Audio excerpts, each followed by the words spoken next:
नमस्कार. कधी विचार केलाय का की प्रत्येक वाक्याला एक हृदय असतं? एक असा शब्द ज्याच्याशिवाय वाक्य अपूर्णच राहतं. हो, आज आपण मराठी व्याकरणातल्या याच हृदयाबद्दल बोलणार आहोत. आणि ते आहे क्रियापद. चला, एक छोटंसं उदाहरण बघूया. समजा असं म्हटलं, आज मी मोठा ग्रंथ आणि बोलणं थांबवलं.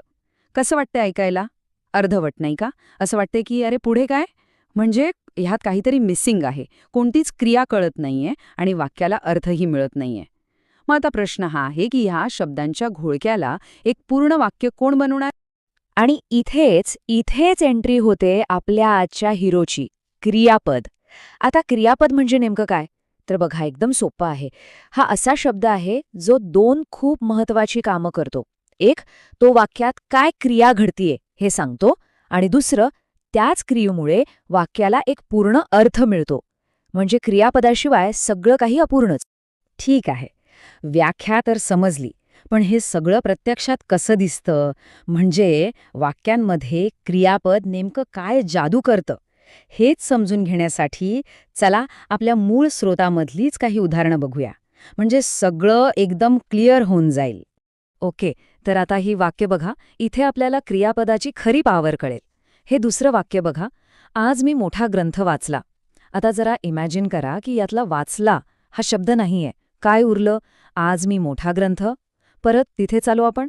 म्हणजे बघा, हा वाचला शब्दच वाचण्याची क्रिया दाखवतो आणि वाक्याला पूर्ण करतो. किंवा हे आठवं वाक्य घ्या. त्याने सर्व पेढे खाल्ले. यातला खाल्ले हा शब्दच तर खाण्याची क्रिया दाखवतो. खरं तर हे छोटे छोटे शब्दच आहेत जे वाक्यांमध्ये अक्षरशः प्राण फुंकतात. पण थांबा, इथे एक इंटरेस्टिंग गोष्ट आहे.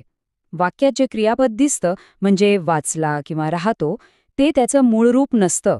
नाही, त्याचं मूळ रूप किंवा आपण म्हणू शकतो की रूट फॉर्म वेगळा असतो.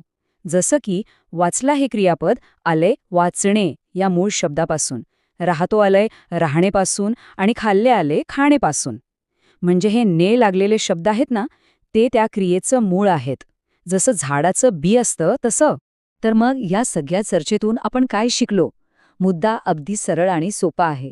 क्रियापदाशिवाय वाक्य म्हणजे हृदयाशिवाय शरीर. नुसता शब्दांचा सांगाडा. शब्द असतील पण त्यात जीव नसेल. खरं तर क्रियापदच ते इंजिन आहे जे वाक्याला चालवतं, त्याला अर्थ देतं आणि एक पूर्ण विचार लोकांपर्यंत पोहोचवण्याची शक्ती देतं. चला, जाता जाता एक विचार करूया. आपल्या प्रत्येकाचं असं एखादं आवडतं वाक्य असतं नाही का? कदाचित एखाद्या पुस्तकातलं किंवा सिनेमातलं एखादा डायलॉग. जरा आठवून बघा ते वाक्य आणि त्यातला तो एक शब्द शोधायचा प्रयत्न करा. ते क्रियापद जे त्या वाक्याला जिवंत करतंय. सापडलं का? खरंच विचार करण्यासारखी गोष्ट आहे ही.